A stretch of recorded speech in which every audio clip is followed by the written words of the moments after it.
इस क्षेत्र ने हमेशा किसान आंदोलन में बड़ा योगदान दिया।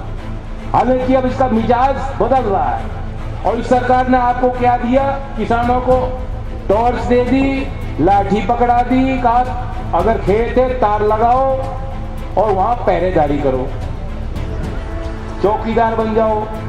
और बाबा अपने दूध बेच देते हैं बीच बीच में कि भाई इनकी जो फसल देख के आओ क्या है।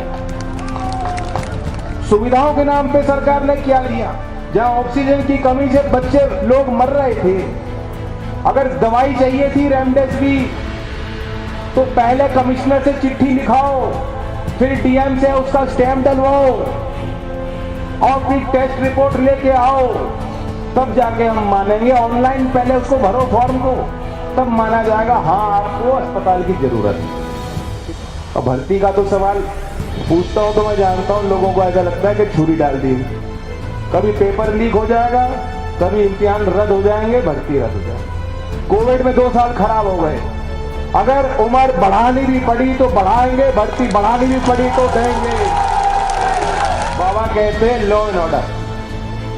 अब चौधरी चरण सिंह जी ने तो गुंडा एक्ट बनाया था 1970 में, आप हमें क्या सिखाओगे लॉ एंड ऑर्डर? वो कहते गुंडे भगा देंगे। मैं तो बाबा से पूछना चाहता हूं, मैं कोई गुंडा था क्या जो हाथरस पे मुझ पर लाठीचार्ज किया? मैंने कोई अपराध कर रखा था? अब वो कह रहे हैं जो ये पश्चिम के लोग ज्यादा गर्म हो रहे हैं। मुझे लगता है वो ये मानते हैं कि हम सब जो है 20% में हैं। ये 20% वाले इतने गर्म हैं कि ये 100% तक पहुंचा देंगे हमें। और यहाँ के बच्चे इतने होनहार हैं, वो लायक हैं कि अगर सही रूप से अगर प्राइवेट सेक्टर कोई एम्प्लॉयमेंट देना चाहता है तो यहाँ के बच्चे पर्याप्त। और यहाँ के लोगों ने जमीन दी है, वरना ये इंडस्ट्री कहाँ लग जाती। इस क्षेत्र ने हमेशा किसान आंदोलन में बड़ा योगदान दिया। हालांकि अब इसका मिजाज बदल रहा है, बड़े शहर का आप हिस्सा बन रहे हो, एनसीआर में हो, लेकिन उसका आपको लाभ क्या मिल रहा है मैं पूछना चाहता हूं, क्या लाभ मिल रहा है आपको उसको? और इस सरकार ने आपको क्या दिया, किसानों को टॉर्च दे दी, लाठी पकड़ा दी, कहा अगर खेत है तार लगाओ और वहां पहरेदारी करो, चौकीदार बन जाओ।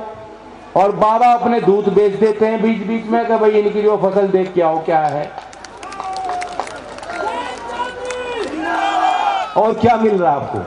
भाव नहीं मिल रहा कुछ किसानों को, बिजली सबसे महंगी की। और जो अगली पीढ़ी है, देखो जमीन ज्यादा बच नहीं रही लोगों पर। हमारे क्षेत्र में पश्चिम में कोई बड़े काश्तकार नहीं बच रहे, कम कम जमीनें हैं, उनका बंटवारा होता चला जा रहा है और आगे भी होगा। और अगली पीढ़ी, उसके ऊपर बड़ा संकट है, वो खेती नहीं कर सकते, करना नहीं चाहते।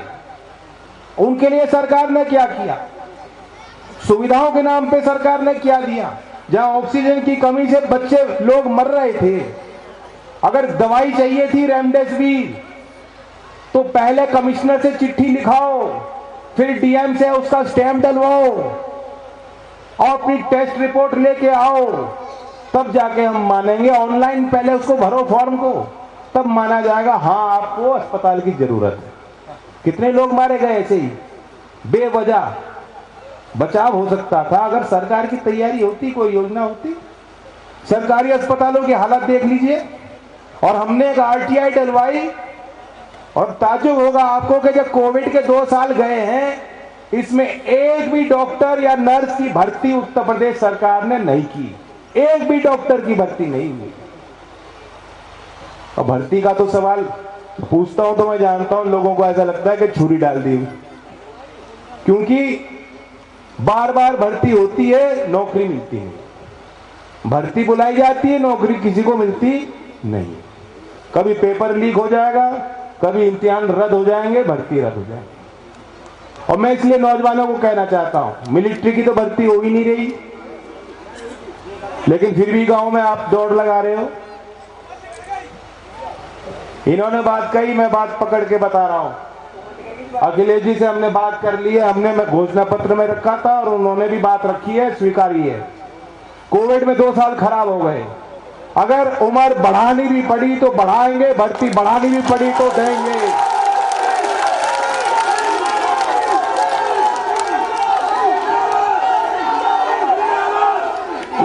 ना इसके आगे ना इसको पीछे, कोई और बात मतलब की नहीं है। यही बात मतलब की है नौजवानों के लिए। हमें चाहिए नौकरी समय पे हो और पूरी प्रक्रिया सरल हो, इतनी जटिल ना हो कि फंसा के रखा हुआ है बच्चों। तो भर्ती करेंगे। अभी तो फॉर्म भरते हो तो आवेदन शुल्क देते हो, उसमें 18% जीएसटी भी देना पड़ता है। हालात इतने खराब है। और भर्ती खुलेगी, आपको बुलाया जाएगा बरेली पे दौड़ करो और गाजीपुर में इम्तिहान दे के आओ। यही तो हो रहा है आप लोगों के साथ। लेकिन आप हमें ताकत दोगे और जब बैठ के लखनऊ में मिलके हम फैसला लेंगे तो पश्चिम के साथ और आप नौजवानों के साथ कोई अन्याय होने वाला नहीं है। ये सरकार बड़ी जालिम सरकार है, झूठी सरकार है। झूठे बात करते हैं, झांसे देते हैं। बाबा कहते हैं लॉ एंड ऑर्डर। अब चौधरी चरण सिंह जी ने तो गुंडा एक्ट बनाया था 1970 में। आप हमें क्या सिखाओगे लॉ एंड ऑर्डर? वो कहते गुंडे भगा देंगे। मैं तो बाबा से पूछना चाहता हूं, मैं कोई गुंडा था क्या जो हाथरस पे मुझ पे लाठीचार्ज किया? मैंने कोई अपराध कर रखा था क्या? आप कौन से गुंडे भगा दोगे? लॉ एंड ऑर्डर में धज्जियां उठ चुकी हैं। उन्नाव हुआ, हाथरस हुआ, यहां बुलंदशहर में वही चीज हो रही है। रात के अंधेरे में अंतिम संस्कार कर दिए गए, परिवार का यह आरोप है। कितनी गंदी बात है। अंतिम दर्शन भी आप अपनी बच्ची के, वो परिवार के लोग नहीं कर पाए। इतना क्रूरता का परिचय सरकार ने बार बार दिया और तब भी बाबा कुछ भी कह देते हैं। उनका तो कुछ ही, वो तो मस्त आदमी है, कुछ ही कह ले, मस्त मन। अब वो कह रहे जो ये पश्चिम के लोग ज्यादा गर्म हो रहे हैं। मुझे लगता है वो ये मानते हैं कि हम सब जो है 20% में हैं। ये 20% वाले इतने गर्म हैं कि ये 100% तक पहुंचा देंगे हमें। बाबा ये जो भी नौजवान गर्म है, ये नौजवानों की गर्मी कहां निकाल पाएंगे बाबा? इनके बस की नहीं है। तो इस बार हैंडपंप का बटन इतनी बार दबाओ, ऐसे दबाओ जोरदारी से कि पानी ठंडा निकले, वो ठंडक उनको मिल जाए, पी ले वो बाबा। उनको नहा देंगे, उसमें नहला देंगे। और इस सरकार ने बदतमीजी की है लोगों के साथ, बहुत बदतमीजी की है। कोई लखनऊ जाता था लाठीचार्ज, शिक्षक गए लाठीचार्ज, इलाहाबाद यूनिवर्सिटी में घुस के लाठीचार्ज, मुझ पे लाठीचार्ज, आप पे लाठीचार्ज, कोई मतलब नहीं। महापुरुषों का अपमान किया। वो मीर भोज का जो पूरा प्रकरण था बेवजह, आप महापुरुष का नाम लिख रहे हैं और फिर उसे मिटा दे रहे हैं। क्या होगा? लोग क्या, स्कूल तो बंद है, मेरी बच्चियां बनी जा रही स्कूल, क्या चाह रहे? तो मीर भोज के पूरे प्रकरण में और कोई दोषी नहीं। सरकार, योगी जी ने खुद फैसला लिया कि मैं तब आऊंगा जब उनका नाम मिटाओगे, वरना मैं आने का नहीं उद्घाटन करने को। एयरपोर्ट का नाम रखवा दो मीर भोज के नाम पर। सहमत हो आप? कर देगा हमको ये राज्य सरकार। मैंने अखिलेश जी से बात कर रखी है। दो बात है कि एक तो एयरपोर्ट का नाम राज्य सरकार प्रस्तावित करती है, उसका अनुमोदन केंद्र की करती है सरकार। ये जानता हूं क्योंकि चौधरी अजीत सिंह जी मंत्री थे उस विभाग के। तो हम इस काम को करेंगे कि इस एयरपोर्ट को मीर भोज के नाम से हम उसको समर्पित करेंगे और एक विराट सम्राट मीर भोज की विराट मूर्ति का निर्माण भी वहां होगा।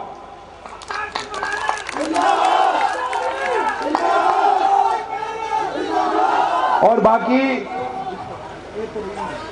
एयरपोर्ट के मसले पे तो मैं घूमता चला देख के आ रहा था कि एयरपोर्ट में कोई ईंट लगी नहीं लगी, या फिल्म सिटी में कुछ हुआ क्या? कुछ भी नहीं हुआ। लेकिन फिर भी मोदी जी उद्घाटन भी कर देंगे इन कामों का। शिलान्यास में बड़ा भव्य कार्यक्रम हुआ, लेकिन जमीन पे, धरातल पे कुछ नहीं। यहां भूमि अधिग्रहण के भी बड़े बड़े घोटाले होते हैं और एयरपोर्ट में भी विस्थापन की जो नीति ऐसी बनाई उन्होंने कि लोगों को, किसानों की जिनकी जमीन भी जा रही है, अभी वे भी दुखी हैं। मैं जब पिछली बार आया था यहां, मैं एक बात को कह गया था कि सरकार की प्राथमिकता रहेगी कि इन घोटालों का पूरा खुलासा हो, जो जिम्मेदार अधिकारी है उनके खिलाफ कार्रवाई होगी, और जो भूस्वामी, जो जमीन के मालिक थे, जिन्होंने जमीन दी है विकास कार्यों के लिए, पूरा जो उनकी मांग है उन मांगों को हम मानेंगे।